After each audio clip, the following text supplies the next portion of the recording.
우리가 살면서 구급차 사이렌 소리를 자주 듣지 않을수록 우리가 살고 있는 사회가 안전하고 또 개인적으로도 급한 일을 당한 사람이 없다는 것을 생각할 수 있게 됩니다. 근데 오늘 아침에도 조금 전에 보니까 사이렌 소리를 울리면서 구급차가 지나가는 소리를 들을 수가 있었는데, 만약에 우리 2년 전에 대구에서 코로나가 확진되어서 대구 시내에 있는 구급차가 아니라 전국에 있는 구급차가 월드컵 경기장에 모일 만큼 그렇게 구급차가 많이 오고 가고 사이렌 소리가 들린다 하면은 우리가 불안하죠. 그리고 그렇게 구급차에 실려 가야 될 만큼 건강에 어려움이 있는 사람들이 많이 생겼다는 것을 알 수가 있습니다. 그래서 저는 지나가다가 구급차 소리를 듣게 되고 그렇게 하면은 우리 교인들 가운데 저 차를 타는 사람이 없게 해달라고. 내가 알고 있는 사람들 가운데서는 저 차를 이용하는 자들이 없게 해달라는 그러한 기도를 드립니다. 소방차가 지나가게 되면 우리 성도들 가정에 화재가 일어나는 일이 없게 해달라고 볼 때마다 들을 때마다 그런 안전을 위한 기도를 드리게 됩니다. 우리가 예수님께서 이 세상에 오신 그 성탄절을 생각을 하면서 왜 예수님께서 이 세상에 오시게 되었을까?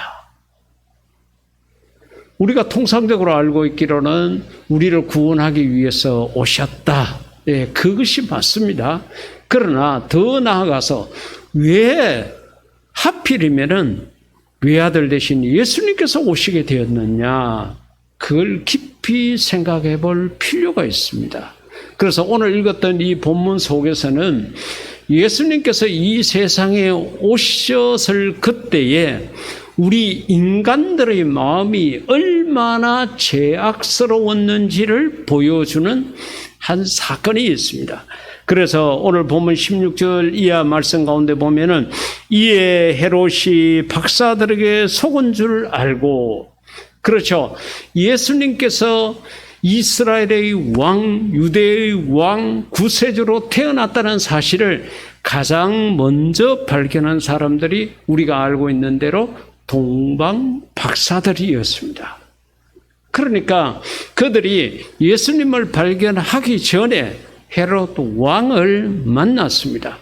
그렇게 왕을 만나게 된 것이 왕의 허락이 없이 그 땅에 들어가서 이런저런 일들을 하는 것을 그 당시에는 허락하지를 않았습니다. 그래서 반드시 어떤 성에 들어가든지 어떤 나라에 들어가든지 갈 때는 그 성락을 받고, 때로는 그 왕이 만나고 싶어 했을 때는 그 사람을 불러서, 왕궁까지 불러서 왜 왔는지, 어떤 일로 왔는지 여러 가지 그 사항들을 묻습니다. 아마 그런 절차 속에서 이 동방박사들은 헤롯 왕을 만나게 되었습니다. 그리고 이스라엘의 왕이 태어난다고 그렇게 하는 이야기를 헤롯이 듣게 됩니다. 그러면 마음속에 불안하죠. 내가 지금 이 땅의 왕인데, 내가 이 땅에서 최고인데 또 다른 왕이 태어난다. 마음적으로 불안해지죠. 그래서 자기의 속마음은 숨기고 동방 박사들에게 이야기를 합니다.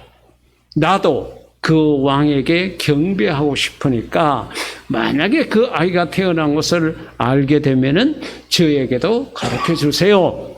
그렇게 부탁을 하게 됩니다. 근데 그 동방 박사들이 아기 예수님을 만나게 되고 귀한 보물을 선물하고 그렇게 할 때에 하나님께서 천사를 보낸 거예요. 그 동방 박사들에게 하나님께서 천사를 보냈습니다. 그리고 왕을 만나지 말고 다른 길로 가라고. 아마 그 길을 천사가 친히 인도했지 않겠나 그런 생각이 듭니다만은, 하여튼 하나님께서 그 왕을 만나지 못하도록 했습니다. 그리고 그 박사들은 그냥 왕을 만나지 않고 그냥 갔습니다. 뒤에 이제 이 헤롯 왕이 알았습니다. 헤롯 왕이 마음속에는 얼마나 그 소식이 오기를 기다렸겠습니까?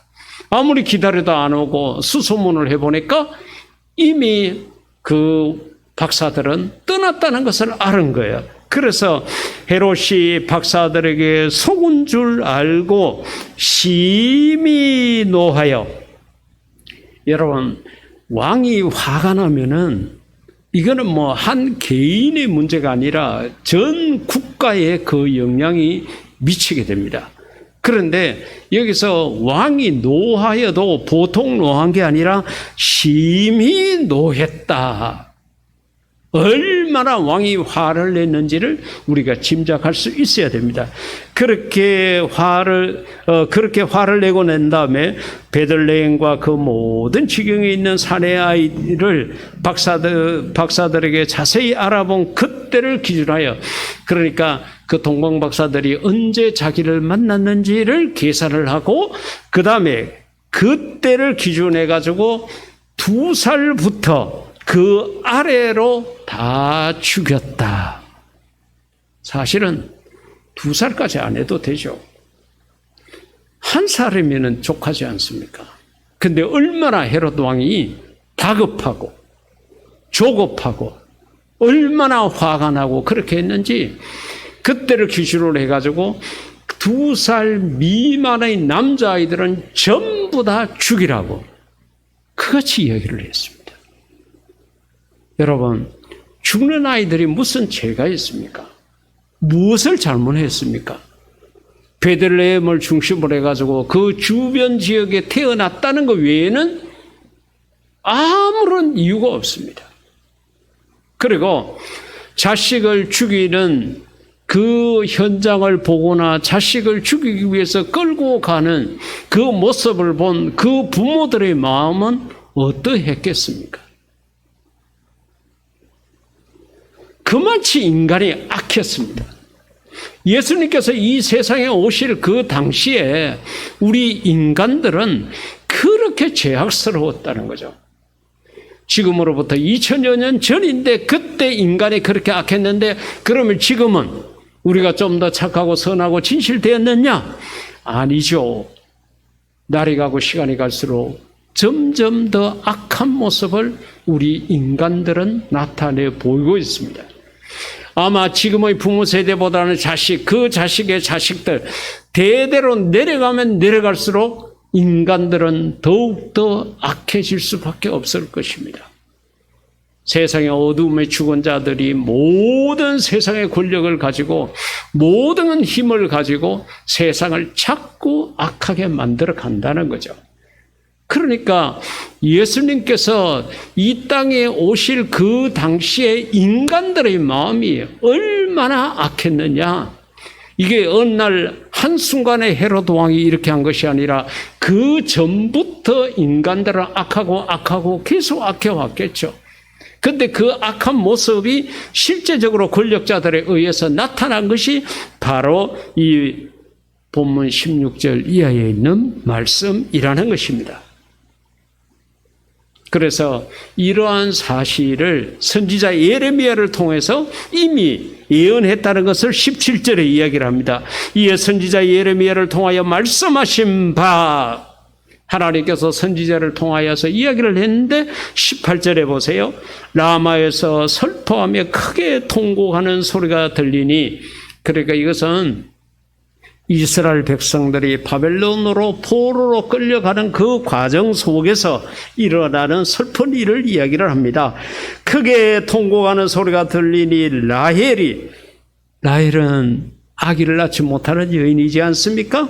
그 자식을 위하여 예곡하는 것이라 그가 자식이 없으므로 위로받기를 거절하였도다. 이렇게 이야기를 했는데, 예레미야가 그렇게 이야기할 그 당시에는 이게 도대체 무슨 이야기인지 몰랐는데, 헤롯이 2살 미만의 남자아이들을 전부 다 죽이라고 그렇게 명령한 이 사실을 보고야, 하나님께서 예레미야를 통해서 말씀하신 이유가 있구나, 이걸 두고 말씀하셨구나 하는 것을 뒤늦게 알게 된 것입니다.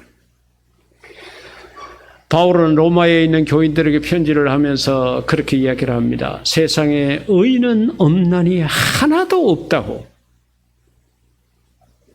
아무리 세상에서 착하게 살고 선하게 살더라도 인간은 죄인이라는 범주에서 벗어날 수가 없다고 이야기를 했습니다. 그러다가 6장 23절에 가서 그 죄의 삭시 무엇이냐? 그 죄인이 받는 대가가 사망이라고 이야기를 했습니다. 의인은 없나니 하나도 없다. 다 죄인이다. 근데 그 죄의 대가가 사망이다. 이같이 이야기를 했습니다. 그러니까 우리 모두는 다 죄인인 것입니다. 왜 온 세상 사람들이 예수님의 탄생을 기뻐하고 즐거워해야 되느냐? 죄인된 우리를 구원하러 왔기 때문에. 죄인이 아니라 그러면 예수님이 필요 없겠죠. 죄인이 아니라 그러면 예수님을 안 믿어도 되겠죠. 이러한 사실을 요한복음 3장 16절 이하에서 이야기를 합니다. 왜 예수님께서 이 땅에 오시게 되었느냐? 다시 바꾸어서 말하면 하나님께서 왜 외아들을 이 땅에 보내셨냐는 거예요. 왜 보냈을까? 왜 구급차를 보내고 왜 소방차를 보내고 왜 그랬을까 하는 것처럼 그냥 하늘에 계시면 되는데 왜 하나님께서 우리에게 예수님을 2000년 전에 보내셨느냐? 하나님이 세상을 이처럼 살아가사 독생자를 주셨다 그랬는데 여러분 독생자라는 것을 우리가 생물학적으로 이해하면 안 됩니다. 정말로 우리가 하나밖에 없는 독자 개념 이게 아니라는 거죠. 그 가치성을 이야기를 하는 겁니다. 독자라는 것은 어느 누구와도 바꿀 수가 없습니다. 우리가 아직까지도 한국 사회 속에서 몇 대 독자라는 이러한 명칭을 쓰지 않습니까? 그 독자는 예전에는 군대도 보내지 않을 만큼, 아니 정부에서 군대 가지 않아도 된다고 인정할 만큼 귀하고 소중했습니다. 혹시나 어렵고 힘든 군대 생활을 하다가 다치거나 죽을까 봐 걱정이 돼가지고 저거 독자인데 하는 그것 때문에 그렇게 했습니다. 예수님을 독생자로 표현한 것은 하나님의 하나밖에 없는 생물학적 자식이 아니라 그 예수님의 가치성이 얼마나 귀하고 소중하냐 하는 것을 이야기를 합니다. 자, 독생자를 주셨는데 이는 저를 믿는 자마다 멸망치 않고 영생을 얻게 하려 하심이니라. 왜 하나님께서 예수님을 이 땅에 보내셨느냐? 우리를 구원하기 위해서. 그래서 17절에 하나님이 그 아들을 세상에 보내신 것은 세상을 심판하려 하심이 아니요. 헤롯 왕이 진노해가지고 2살 미만의 남자아이를 다 죽이게 한 것처럼 만약에 하나님께서 진노하셔가지고 내가 만든 인간들이 이렇게 내 말대로 안 살고 이렇게 죄악 가운데 빠지고 이렇게 사니까 내가 견디지 못하겠다 해가지고 하나님께서 진노하셔서 심판하러 예수님을 보내실 만한데 하나님은 사랑이십니다. 그리고 저와 여러분을 너무 사랑하셔요. 어느 맛이 사랑하느냐? 독생자 예수님을 희생시키고 우리를 살릴 만큼 저와 여러분을 사랑하신다는 거예요. 그만큼 우리를 사랑하셨다는 거예요.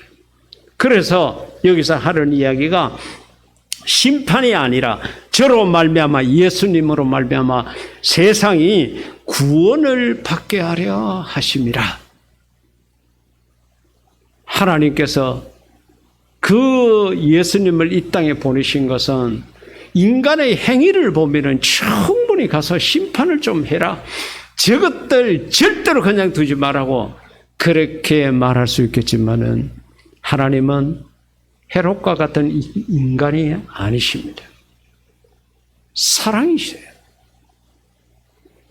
요한 1, 2, 3서에서 요한은 하나님의 사랑이라는 것을 여러 가지로 이야기를 합니다. 우리가 하나님을 사랑한 것이 아니요 하나님이 우리를 먼저 사랑했다고 이야기를 하기까지 합니다. 그마치 하나님께서는 당연히 인간들이 벌을 받아야 되지만 그렇지 않고 구원을 시키기 위해서 영생을 얻도록 하기 위해서 독생자 예수님을 세상에 보내셨다는 거죠. 그렇기 때문에 우리 인간 입장에서 생각하면은 정말로 그렇습니다. 기뻐다 구주 오셨네가 맞습니다. 우리가 죽을 수밖에 없어요. 우리가 당연히 죄인이고 그 죄의 대가인 사망, 그 울타리 안에 우리가 있어야 됐습니다. 근데 하나님께서 우리를 심판하시지 않고 독생자 예수님을 보내어서 너가 대신 죽으라고 죽는 자리에 내보냈다는 거죠. 우리가 남자아이를 낳아가지고 어느 정도 나이가 이제 19세, 20세가 되게 되면 군대를 가야 되지 않습니까? 군대 보낼 때에 기쁘고 즐거운 마음으로 보내는 부모는 거의 없습니다. 힘들어하고 안 나오던 새벽기도 나오고 그저 눈물을 흘리고 그렇게 합니다. 죽으러 가는 게 아니에요. 2년만 갔다 오면 됩니다. 근데 2년이 있다가 오는 게 아니라 중간에 휴가도 나옵니다. 전화도 할 수 있습니다. 그럼에도 불구하고 그 군대 보낼 때에 부모 되는 마음은 어떻게 하든지 저 군대 보내지 않으려고 어떤 방법이 없나 생각을 하게 되고 보내게 되면은 그렇게 괴로워하고 힘들어합니다. 그런데 하나님은 죽는 자리에 지금 예수님을 보내는 거예요. 하나님 마음을 한번 생각해 보십시오. 그것도 예수님이 죄가 있어가지고 내가 이 죄를 지었으니까 어쩔 수 없다. 내가 모든 죄의 삭선 사망이라고 이야기했기 때문에 어쩔 수 없다. 너 가서 죽어라. 이게 아니에요. 예수님이 잘못한 것도 없고 그렇다 그래서 우리 인간들이 우리에게 구세주를 보내주세요. 그러고 정말로 무릎 꿇고 두 손 들고 회개하고 금식하고 눈물을 쏟고 이것도 아니었습니다. 하나님이 무조건적으로 우리를 사랑하실 거예요. 우리가 열심히 예배를 드리고 열심히 헌금을 드리고 열심히 주의 일에 충성하고 그러기 때문에 하나님께서 우리에게 복을 주시고 은혜를 주신 게 아니라 이유도 없고 까닭도 없이 나도 알지를 못하는데 하나님의 일방적인 사랑이 우리들에게 함께하고 있다는 거예요. 이 사실을 꼭 믿으시기를 주의 이름으로 부탁드립니다. 그렇게 예수님을 이 땅에 그것도 죽는 자리에 보내 그러면 그 하나님 마음이 어떠하겠습니까? 우리 인간의 입장에서는 기쁘다 구주 오셨네 그러고 기뻐하고 즐거워하고 감사해야 되는 거 잘못된 게 아닙니다. 당연합니다. 반드시 그런 마음을 가져야 됩니다. 그러나 우리의 마음속에 하나님의 마음도 헤아릴 줄 알아야 된다는 거죠. 우리가 자녀들을 키울 때에 자녀들이 공부하고 막 이런 시절에는 자녀들이 그런 마음을 잘 몰라요. 자기들을 키우기 위해서 이 자리에 오기까지 얼마나 부모가 고생하라고 힘들어했는지를 모릅니다. 근데 나중에 사회인이 되고 직장생활을 해보고 자기도 결혼을 하고 자식을 낳아보고서야 내 부모가 나를 키운다고 이렇게 고생했구나. 뒤늦게야 그걸 깨달아요. 시금머리가 있다고 그러죠. 철이 들었다고 이야기를 하죠. 영적으로도 마찬가지예요.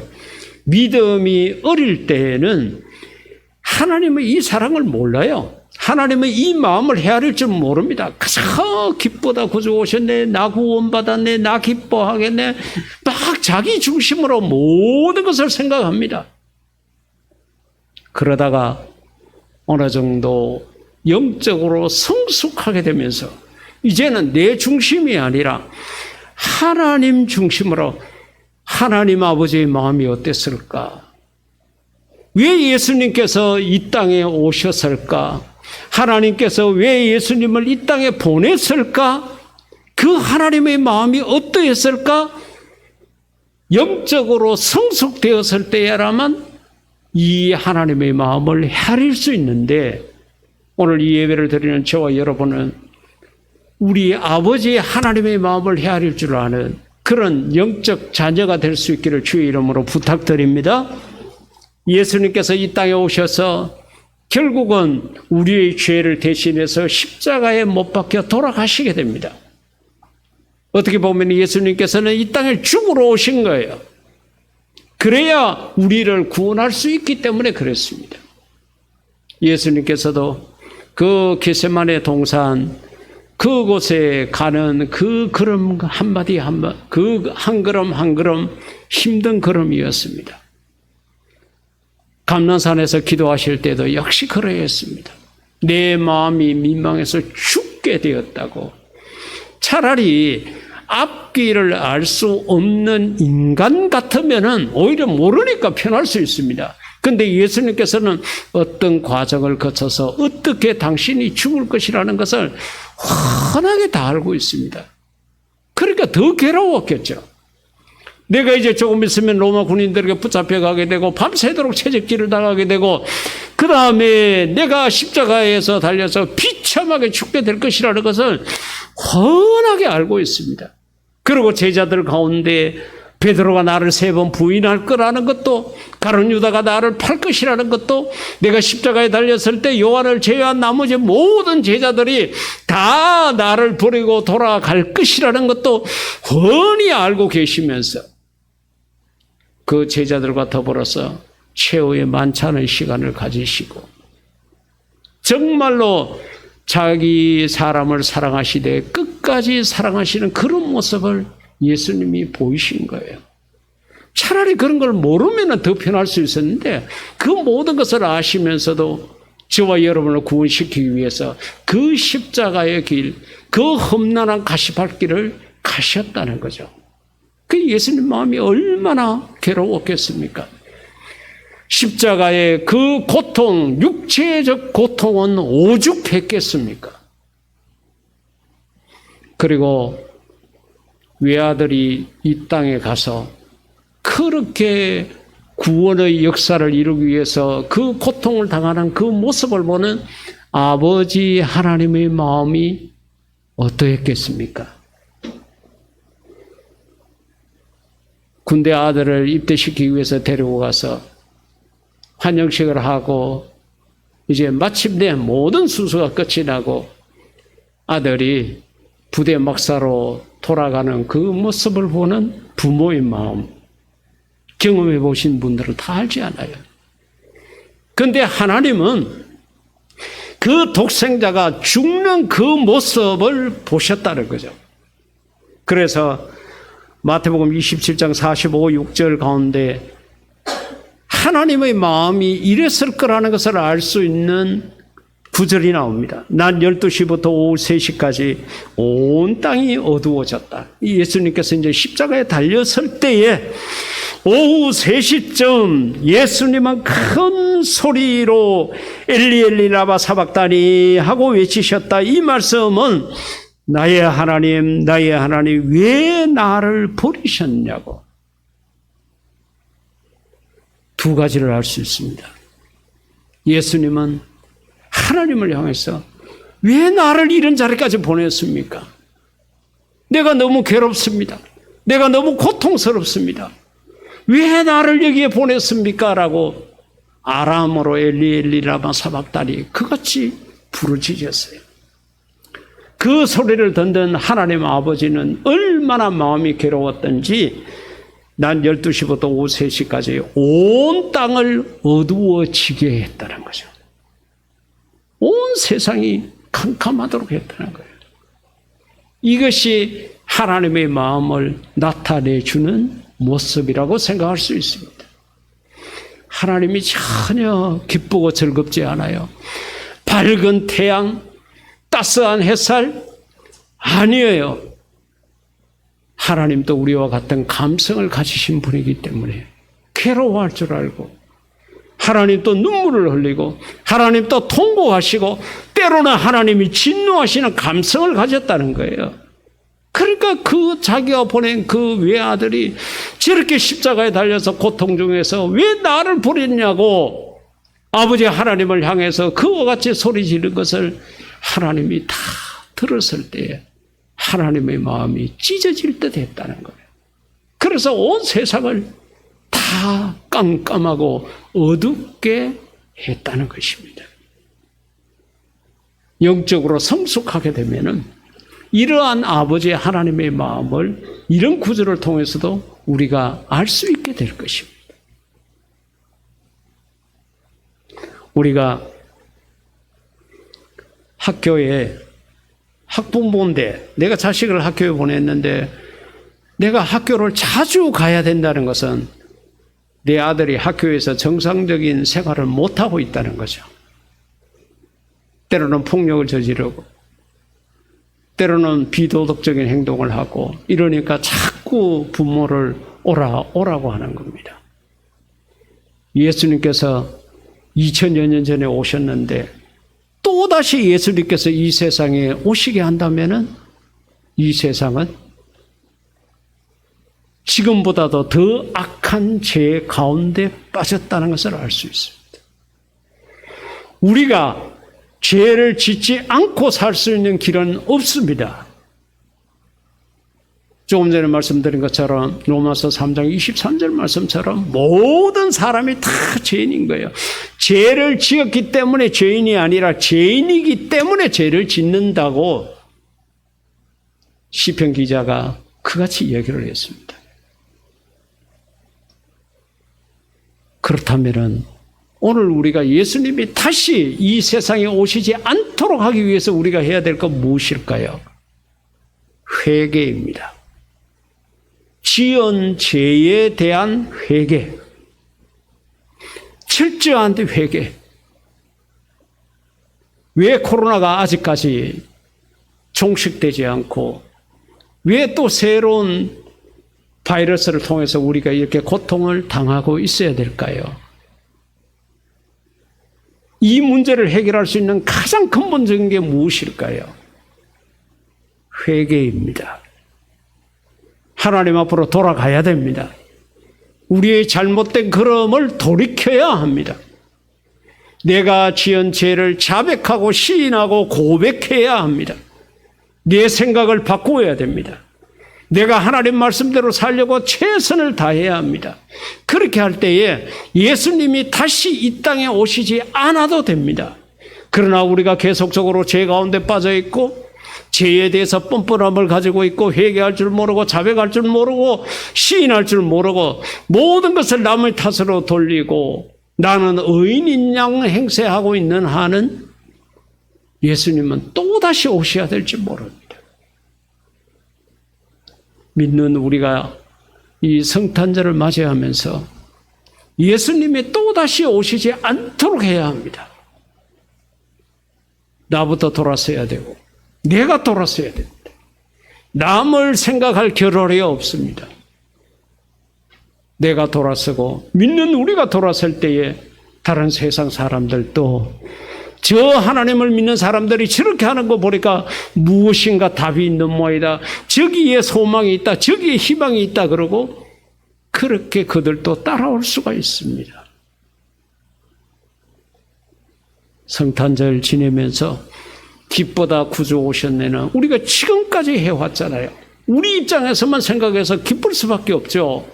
그러나 이제는 우리가 아버지 하나님의 마음을 헤아려서 다시는 하나님께서 우리의 죄 문제를 해결하기 위해서 예수님을 이 땅에 보내는 일이 없도록 우리가 최대한 하나님 말씀대로 살려고 노력을 하고 회개의 회개를 거듭해서 하나님이 보시기에도 성결하고 사람들이 봤을 때도 깨끗한 그런 저와 여러분이 될 수 있기를 주의 이름으로 축복합니다.